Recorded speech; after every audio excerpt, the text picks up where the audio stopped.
I'm here with Dan Help. I think you don't need to provide an introduction, but if you want to, go ahead. I'll keep it short. I've been in the space since 2011 and worked at a variety of different companies. Sold my first company to blockchain.com. I was the first product manager there in 2013. Sold my last startup to Kraken in 2019 called Interchange.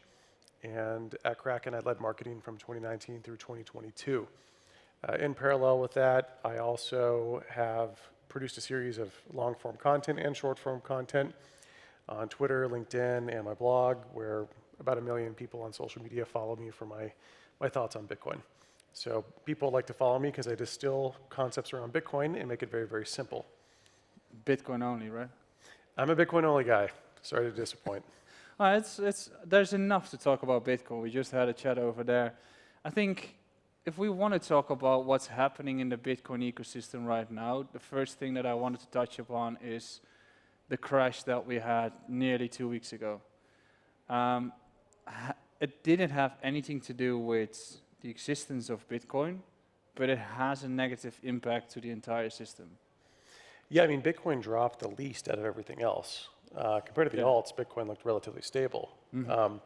I haven't spent enough time, digging into what exactly happened there. Like, I don't know if that was from the best of my understanding, it was cross-asset collateralization for margins, and then the margin auto-liquidation engine on certain exchanges liquidated the altcoin collateral automatically into an order book where basically there was no bids.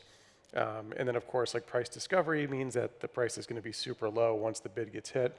Evidently, like APIs went down, market makers couldn't place orders. That's my best synopsis of what happened. But, Bitcoin moves in mysterious ways. I remember the March 2020 drop where it dropped 40% in one day. Bitcoin dropped 40%. I don't know if people remember that. I do. 2020 doesn't feel like that long ago, but it is. It's 5 years ago. Mm-hmm. That was fucking nuts. I've never seen anything like that in my time in Bitcoin. And that was due to BitMEX's auto-liquidation engine, auto-liquidating Bitcoin in positions, and it just kept unwinding. So that's my best hypothesis as to what happened. I think the reason that it actually continued to collapse is that there was that mechanism that is the ADL concept, and then market makers were not able to fill the books anymore, which is primarily, well, we also know Mt. Gox, which was a single exchange being traded, or Bitcoin being traded on there, that went down, and then the price crashed. If you were around, I wasn't around, maybe you were. I remember every single moment of that. Yeah, I mean, people forget that Mt. Gox was 95% of trading volume. Imagine if the exchange today was Binance, Kraken, Coinbase, OKX. Imagine if they all went down at the same time, like collapsed. That was Mt. Gox shutting down. It was the biggest exchange by far. It was huge. And now it's kind of the opposite. We have a gazillion centralized exchanges. We have even more decentralized exchanges. What's your opinion on that sort of spreading out of the exchanges and the impact on the markets? It feels like it's becoming less efficient. Well, I would actually counter that it's more efficient because price discovery is occurring on multiple order books. So in the traditional financial world, you've got like NASDAQ, New York Stock Exchange, London Stock Exchange, and the equities that are traded there, there's one order book. And then your brokerage account connects to that exchange or routes your order on behalf of you to that exchange. With crypto, we've got multiple order books and multiple geos all across the world. So price discovery or the bid-ask crossing is occurring on every single book all across the world simultaneously, which I would argue allows for more information to be reflected in the market price, which if you are a believer in efficient market hypothesis, which I believe efficient market hypothesis is descriptive, not predictive. It doesn't predict future price. It merely describes why the price it is today. So I believe it's actually more efficient due to the price being factored into globally simultaneously. And what's kind of nice too is due to the speed of light, you've got information that's being processed in local order books that'll be reflected faster in one place versus another just due to information and how fast it has to move across the world. So I would argue Bitcoin and crypto, due to its multiple order books, multiple exchanges, is actually more information is priced in. Now, Does that lead to liquidity problems? For sure. Yeah. You also can't, like, for example, if the New York Stock Exchange has a problem or a flaw, they can pause an equity. They do it all the time.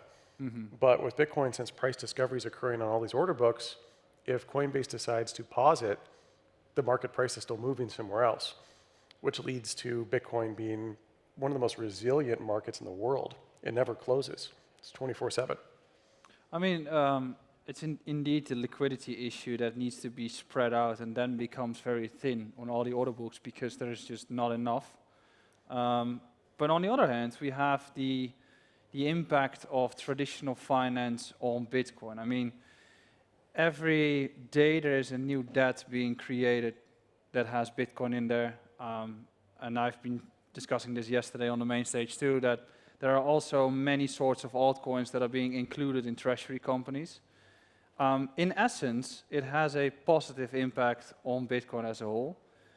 But at some point, it starts to become a threat to the entire ecosystem if there is a lot of debt involved in issuing or creating more Bitcoin in the balance sheets, right? Yeah. I wanna test you out on the debt and structures and your view on that. Well, call me old-fashioned, but if you want to buy Bitcoin, fucking buy Bitcoin.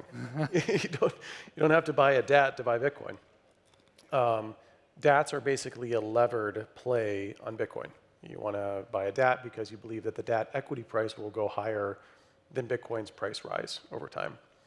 If you want to play those games, you're probably better just buying call options. Or, I don't really recommend this, but trading on margin. If you want a leveraged position, you can manage your own leverage. With this, you're hoping that they manage their leverage properly. I certainly wish all the DATs the best.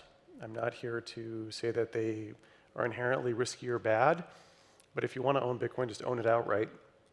A lot of these DATs have, you've got strategy, MicroStrategy, and then you've got kind of the rest of them. Strategy is in a much stronger balance sheet position than the rest of them. A lot of the other ones to stand out or provide a higher return will take on riskier and riskier debt and equity instruments. So, if you're going to buy these things, understand what you're buying. If you don't understand what you're buying, don't buy it. And that's a good first principles way of thinking about investing in general. There's all sorts of assets that I don't own, not because they're not a good investment, just because I don't have the time to learn about it. So with these DATs, be very careful about which one you purchase. And again, can't stress enough, if you want to buy Bitcoin, just buy Bitcoin. When you talk about strategy is also going on the risk curve by issuing more and more debt, right? Is that thesis changing from the original form of just buying Bitcoin and then using the inflated price of the assets of the company to get more Bitcoin and now going into getting more loans to pay back the dividends? Is it getting more tricky for them or? Little Ponzi-nomics? Well, some people have been describing this on LinkedIn. So the convertible notes and other instruments that they are using in the market have really long durations. So Saylor's bet is even if there is a significant downturn, he would be able to weather it or survive it long enough for the price to come back up. I think that strategy and everyone else, of course, would be in a bad position if Bitcoin's price dropped significantly and then stayed flat or kept going down for like a decade or something like that. I think that's the bet. Yeah, and that's also where the risk comes in with all the new companies is people should realize that Michael Saylor started at 18K doing it, and all the other ones are doing it at 110K, which can still be good, but at some point your collateral becomes or goes underwater. Totally. And that's where the risk lies. And that's also the exotic altcoins that are included in treasury companies. That is more of a marketing tool than actually adding value to any of the two. Do we need any sort of regulatory framework for that as well? Well, as an American and a libertarian, I naturally lean onto the side of little and lesser regulations. I'm a free markets ultra-capitalist. I believe that the free market will do its thing. Mm-hmm. If people end up losing money, they lose money. It's the whole point of the market. The market decides winners or losers, and it's based on how well you assess your risk when investing in something. We can't stop people from making dumb investments. We can't stop people from trading on margin. We can't stop people from, things will lose value. We can't always have everyone win. The markets are a truth-seeking mechanism of who allocated capital the smartest. And so, yeah, for me, I think the market will equilibrate where the ones that are poorly capitalized or have bad debt structures will fail faster and have more of a drawdown. Granted, the underlying assets are still there, so it really depends on how levered they got. So, it could be super levered where the equity owners have very little ownership of the underlying collateral, or it could just be a simple, it's trading under NAV, and another company tries to buy up the equity, to try to arbitrage the difference. So I'm not too concerned. It's a natural market mechanism. I do think what is reflexive upwards is also reflexive downwards. So if these start to unwind and there's forced asset sales, that could exacerbate a downturn. But I stopped worrying about a lot of this stuff a long time ago. Bitcoin's going to do its thing. There's a lot of people on margin. There's a lot of different products that have been built. People get liquidated. People create Ponzi-nomics. Bitcoin is still 21 million Bitcoin. Well, the thing that has changed is the impact of the government. Well, again, we had Nigel on here. It felt like it's a little bit of Trumponomics that is on stage in the UK, which is positive for crypto to regulate the entire industry, but to make it bigger for adoption. Trump has triggered a bigger wave of interest from institutions. And he wants to, we had the Genius Act, the Clarity Act, and I think there's the AS Act as well. It's impacting the space in a positive way, in the terms of more liquidity flowing in, more interest from institutions that didn't have the opportunity to get in the space beforehand. But you're saying, I would rather want to have less regulatory impact or like governmental impact. What is your view on the agenda that Trump has and on the impact on the space as a whole? Yeah, I mean, the core OG types in the crypto space were very anti-government inherently. Bitcoin was built as a giant fuck you to central banks and governments. I mean, literally in the first Bitcoin block, there's a message, UK Chancellor on the verge of second bailout for banks. It's obviously a shot against the bow and a rejection of their authority, which I personally love. I don't need a government to give me rights over my body or my money. It's an inherent right that I have as an individual.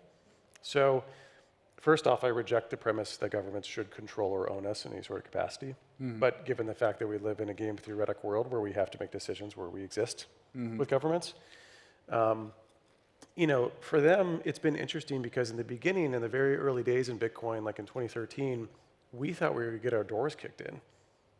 Like, we thought that they would realize what we're up to right away and be like, yeah, this is totally like unsanctioned money, and if this becomes popular, this could erode confidence in the dollar, the euro, the pound. And we thought they were going to kick our doors in. Didn't happen, obviously.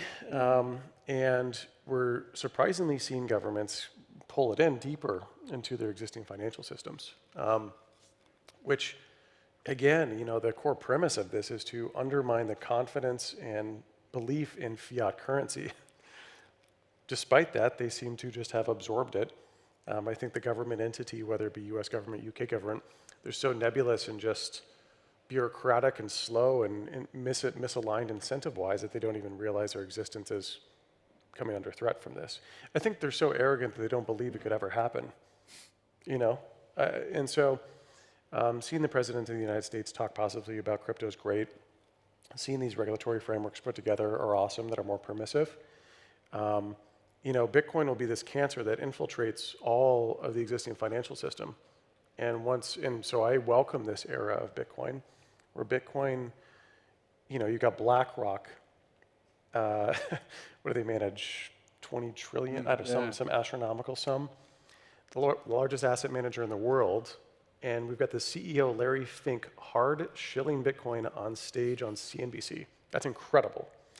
Like, we are at a moment where the President of the United States is shilling Bitcoin alongside his other stuff, but that's another topic. Well, we can talk about the meme coins, right? I don't know. Sure. I don't think Trump coin is going to be the coin that we all use in the future. Yeah. But this is incredibly bullish because more institutional folks, ultra wealthy people and late people will buy it. And then it'll be too unpopular to cancel it or stop it. If 30, 40% of the population owns this thing, good luck having a politician get voted in that's going to want to put more restrictions on it. So Bitcoin's game theory works both on-chain and off-chain. And so I welcome this era where Bitcoin slowly infiltrates the existing financial system, where it becomes so integrated in such a systemic part of it that it becomes impossible to remove. In the early days when there was, I don't know, 2013, there might have been 100,000 of us. Maybe. Probably less. Probably less. You know, you could have squashed it then quite easily. Mm-hmm. You could have identified everyone who bought on Coinbase or Bitstamp or Mt. Gox, made it illegal, and Bitcoin, You should be looking at all the news articles calling Bitcoin dead. Every crash, that's funny. The If you Bitcoin start commenting Obituaries, there. Yeah. the Bitcoin Obituaries website marks every time a journalist said that Bitcoin is dead, and there's all these little dots along Bitcoin's price. To believe in Bitcoin that early, you had to be crazy, honestly. Like your friends, your family, coworkers, lovers, they all thought you were nuts. I mean, I went on dates and girls were like, "So are you like a drug dealer or something?" I'm like, "No, I'm in Bitcoin. It's this new digital currency." And they're like, "Yeah, but people buy drugs on that with Silk Road." Anyways. I mean, when I started like 8 years ago, I was still with a student association, and they were calling me stupid to jump into crypto. And then 2 years later, they were like, "Which coin should I buy, or what should I do?" The thing with Bitcoin is that it's just Bitcoin. It's an investment vehicle. Sometimes people trade on it. And now I think Bitcoin needs to get to the next stage, which is that we're actually using the Bitcoin, which can be through different yield strategies, but also to have Bitcoin Fi. And as I said prior to this, you were on stage here last year talking about Bitcoin Fi being the most exciting thing that has to come up. We've seen multiple layer 2s, we've seen multiple protocols that are trying to activate the TVL that is in the Bitcoin ecosystem. Where are we currently from that 0 to 1 path to a broader ecosystem in Bitcoin? Yeah, good question, and a lot has happened since last year. Mm-hmm. So one, I do want to push back against the premise that like we need to use Bitcoin. Bitcoin is being used when you're storing value in it. Like you don't have to use gold and shave off a little piece of gold every day to use gold. Owning gold itself is its use case, which Bitcoin digital gold is that. But with this new digital gold, this pristine asset that we own, what if there were more things we could do with it? What if we could collateralize a loan and borrow dollars in a trustless way? What if we could lend it out trustlessly and earn a yield on it? There's all sorts of different, and that's like what we call Fi, like decentralized finance. Bitcoin DeFi or Bitcoin Fi is that. And so people need to remember that Bitcoin isn't just the largest and the oldest crypto asset. It's larger than everything else combined. Like this is the biggest crypto asset. So if we were able to unlock DeFi on top of it for any reason at all, just a little bit, like if 1% of Bitcoin got unlocked and was put into TVL for like DeFi protocols, that would be larger than like a Solana plus Ethereum TVL. Bitcoin is gigantic, and I think people really underestimate how big it is. A lot of folks will go, well, are those the same users? Are the Solana, Ethereum, DeFi users? You know, do Bitcoiners care about that? Well, most people who own Solana and Ethereum own Bitcoin. So these are the same people. And if they could, they would like to borrow against their Bitcoin using it as collateral and all sorts of other DeFi activities. So for me, you know, since we last, not us on stage, but since I last talked, we've seen a bunch of different Bitcoin L2s launch. A lot of them have attracted billions of dollars of TVL. We've seen dApps launch as well. So we're talking like, you know, the early inklings of this new world being built on Bitcoin is happening. Now, is it as, you know, robust or as deep as Ethereum's? Not yet. But I do believe, and that's my fund's investment thesis, is that Bitcoin DeFi will flourish. I think what's required in, maybe I'm kind of leading into the next question, like what is required for Bitcoin DeFi to become a thing? We need to see a proper market cycle. Bitcoin spot price at 110K. This is a very slow moving cycle. If you look at Google search trends for the word buy Bitcoin, if you look at the Coinbase top free app rank, These are your hallmark top cycle or speculative retail cycle sort of signals. We have not yet seen retail en masse come into Bitcoin or into the altcoins. Until that happens with Bitcoin Spot, like Bitcoin Spot, aka Bitcoin's price, hits like 150 to 200K, then we'll see that retail fervor kick in where there's a FOMO mechanism where your uncle, your aunt, your niece, your nephew, whomever, they hit you up and they're like, hey, should I buy Tron? And you're like, no, please don't fucking buy Tron.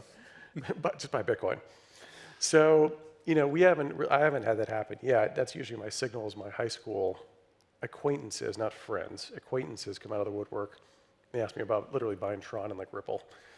And that's usually when I know, like, okay, now we're entering a retail fervor.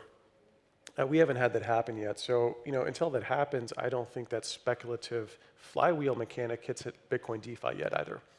I do believe that speculative flywheel is what enabled the 2020 Ethereum DeFi boom, that DeFi summer. And so I think we need that to happen for Bitcoin DeFi as well to get that flywheel of token value going up.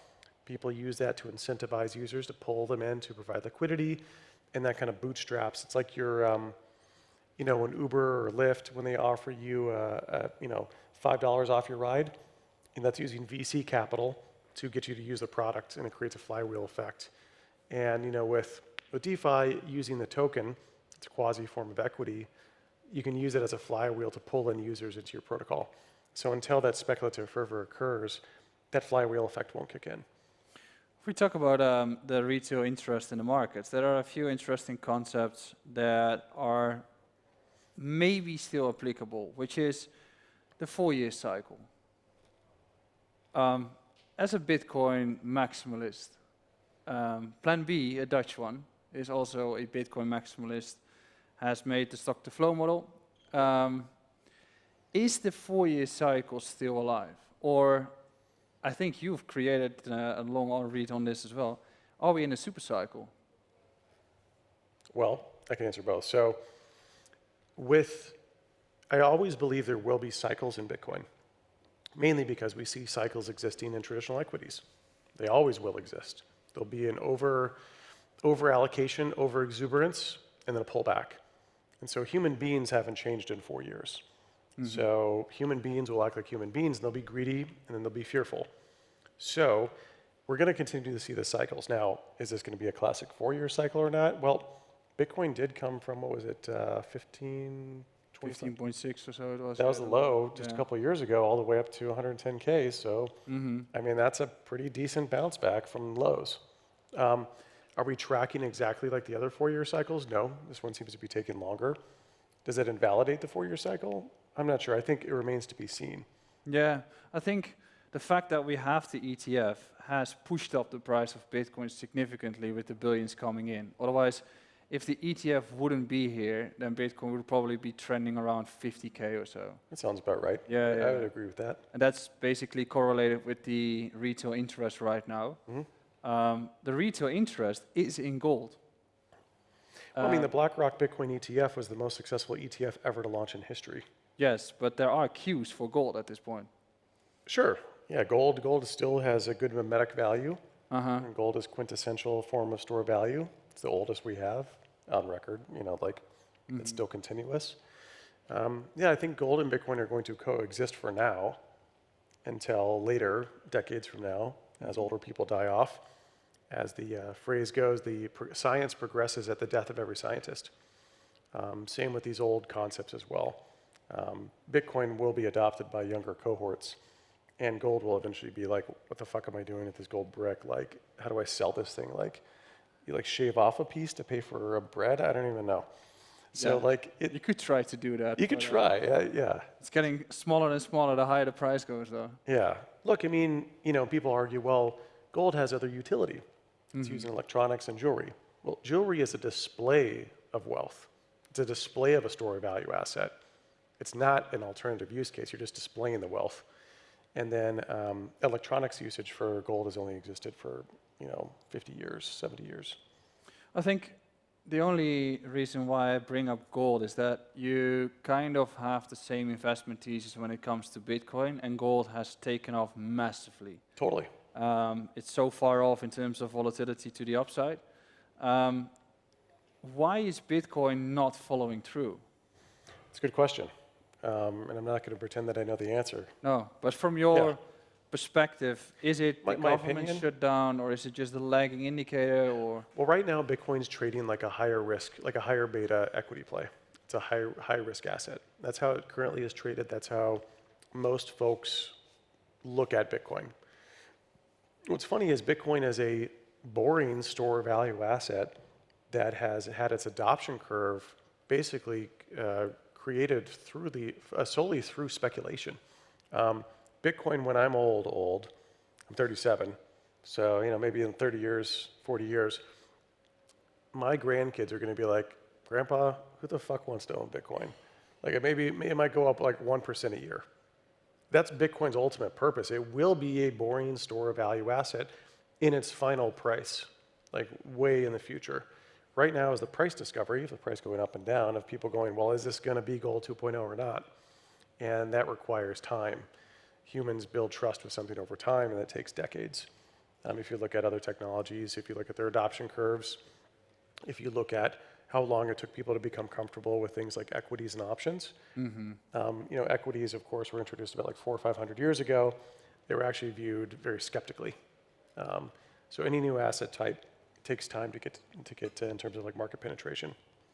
If we look ahead, it's a few more months until the end of the year. It's usually a positive quarter. October is called on social media. It's not entirely October at this point. What are your expectations, and what are you most excited about going into the last few months or into 2026? It's been a little bit more of a side-tober than Uptober. Yeah. Well, that's actually true. If you look at the chart, it's like this, and it's just... I mean, technically, we've been chopping at around 100K since November 2024, almost a year ago. Yeah. So, yeah, I mean, usually in the bull run cycles, Q4 is where the action happens. Remember, gold, one of the, what is it, 20, 30 trillion? I forget the market cap is. Now at 30. $30 trillion market cap asset with a ton of liquidity, that moved up 40%. So like, people are like, oh, is Bitcoin gonna pump? Dude, gold just moved up 40%. This is unheard of. And you don't think a little bit of liquidity introduced into Bitcoin is gonna move the price? I'm a patient hodler. I've been hodling for 13 years, so if it happens now or later, it doesn't matter to me. But, typically this is where the excitement happens. And I think with all the ETFs, the DATs, the regulatory environment, so in the previous cycles, we had something called climbing the wall of FUD. FUD is fear, uncertainty, and doubt. Usually in like 17 and 21, the price would go up, and then all of a sudden, fucking China FUD would come down. China's banning Bitcoin. And then the price would go down. And then it would pop back up the next week. And it's called climbing the wall of FUD. Or there'd be Bitcoin mining. Remember all the Bitcoin mining negative news articles that Bitcoin is going to boil the oceans? We don't see those anymore because now AI has taken that place, which is great. AI has taken the pummeling from mainstream press. So, when we look at climbing that wall of FUD, there's no more FUD. I don't know of any negative narratives, other than maybe like gold stealing Bitcoin's thunder. Sure. Matter of time, I would say. Right, but it seems, all it takes is a small demand catalyst. Price goes up. Because it goes up, people become aware of it, and that fulfills the virtuous flywheel of reflexivity. So, yeah, I mean, if in terms of a risk-weighted moment to be an investor in Bitcoin, this is a phenomenally risk-weighted moment where there was a lot more risk earlier on, but I just don't see much FUD or risk currently in Bitcoin. There's no civil war. People forgot about the Bitcoin Cash hard fork that occurred in 2017. That was like a civil war. That was nuts. That was probably the worst moment I had in crypto because the community split. And in the chain, ultimately, the network effect is based on community. So if the community split, how much was going to go on one side versus the other, that was a pretty big deal. So yeah, I just don't see much negative downsides to Bitcoin right now. Now, I can't predict where the price is going to go, but in terms of technical development, in terms of culture, liquidity, it's a pretty good spot. So yeah, I'm excited to see what happens. It's been a good story to follow whether Greg Wright was actually real Satoshi or not. Well, I thought the UK courts proved he wasn't, right? Yeah. That's true, yeah. Final question is, if I go on to social media, or if I talk to friends that are not a Bitcoiner or into crypto, they keep on saying Bitcoin is too expensive, I can't make anything out of it. What would you tell them? So there's a couple different ways to approach this. I've had this conversation a few hundred times now, so I've A/B tested this. Okay, ask them, what is the price of one share of Berkshire Hathaway? Everyone knows Warren Buffett. He's one of the wealthiest people in the world, one of the most successful investors. If they don't know, which they should know if they don't, you're like, cool, it's $300,000 per share. Is that expensive or is that cheap? And of course, they'll say it's expensive. And you go, well, it's actually neither.